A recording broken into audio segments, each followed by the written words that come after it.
suffered from overproduction. Overproduction?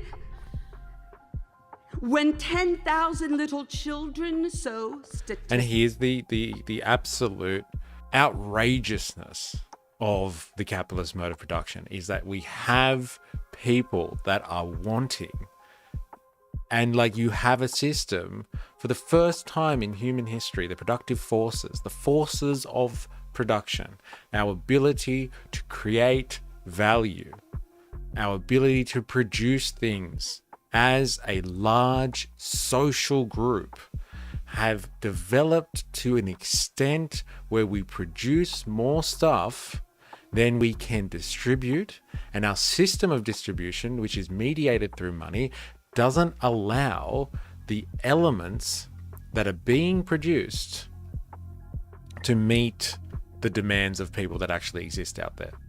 And so like overproduction, they turn around, they ask us to produce stuff, and then they turn around and say, you've overproduced. But there's people that just go without. There are people that are wanting. This is a huge contradiction in the capitalist mode of production that has not been experienced by humanity before at such scale. Like the one thing that like people that are pro-capitalist, I guess you would say, or supportive of a capitalistic mode of production are saying all the time, it's just like, but it's produced such living standards, it's produced such wealth, it has lifted people out of poverty. Yes, I see that, I understand that, but I raise you this, that those same productive forces that you say are just, you know, instrumental in defining our point in history and saying we are way more civilized than anyone that's come before us, that is exactly the thing that we stumble upon when we look at the relative humanity of this system of production. And like, you can have a system that produces so much, like we've read in the past, $218 billion worth of food was produced in America in the year 2020 that was thrown away or was not used appropriately.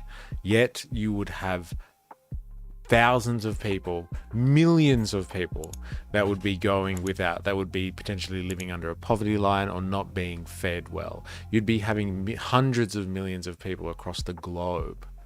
And like, if you can produce that amount, like $218 billion dollars worth of food and just waste it. So like, that's not the entirety of the amount of food that is produced. That is just the portion that is wasted. We're just talking about the stuff that goes wanting. That is an element of overproduction.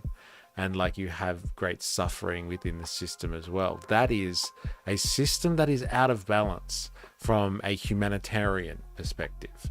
From a profit perspective, like whatever, who cares? Who cares? If the intention of a mode of production is just for profit, then it's working. It's working well.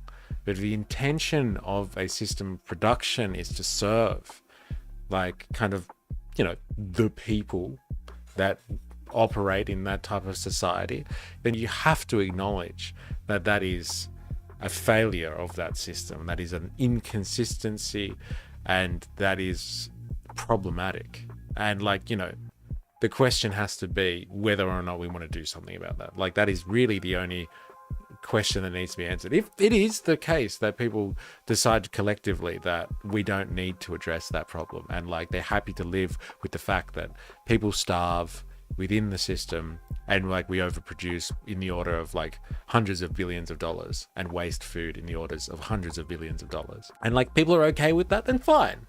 But like, if we aren't okay with that, like as a civilization, as cultures, if we're not okay with that, then like, the system will have to change. We'll have to do something about that. And the thing that really gets me with people that are very pro-capitalist and stuff like that, especially conservatives, they're also usually religious, and like, conservative in a Western sense usually ties to religion, which would be Christianity. And Christianity has got a lot to do with like, you know, feeding the poor, and like, you know, giving away your wealth, and like, dedicating your life to kind of helping out other people. And like, if like, the value structure of Christianity is based on that, but like it is also a value structure which, you know, breeds conservatism. Like there is a massive disparity there, an inconsistency, a contradiction, a hypocrisy, if you want to call it that, between those types of values and the system of production that allows us to just waste so much value. We figured they were more actual guidelines. Like so much value. Like I'm not talking about like, you know, consumer goods here, like TVs and shit like that. Like I'm not talking about like, you know, making Ferraris. I'm just talking about making food. Like everybody needs to eat. Not everybody needs a Ferrari. It would be interesting to see how many more people around the world could share while in a system without US controlling everything. It's interesting. And I guess that's what the BRICS people are working on at the moment. Hey?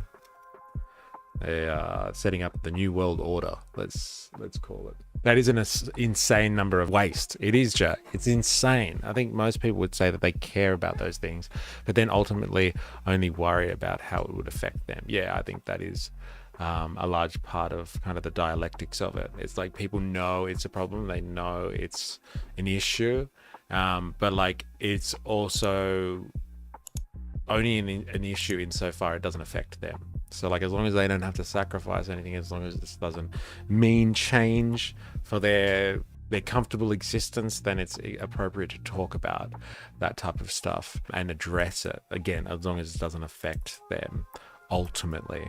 But like here's the thing, and like which is what like Mary Lease would have been experiencing and those populists would have been experiencing in that first Gilded Age, that like at a certain point the threshold is overcome and that issue that everyone is feeling of from that overproduction starts to be felt by all and a large enough majority of people, and that's when people turn to populism, let's say, and they want to see a change in the system. There does reach a critical point, and I guess you would say today that we haven't met that critical point yet, because like people feel the need or they feel repulsed by that level of waste, but it's not motivating enough for them to want to kind of do anything about that in any sense, unfortunately.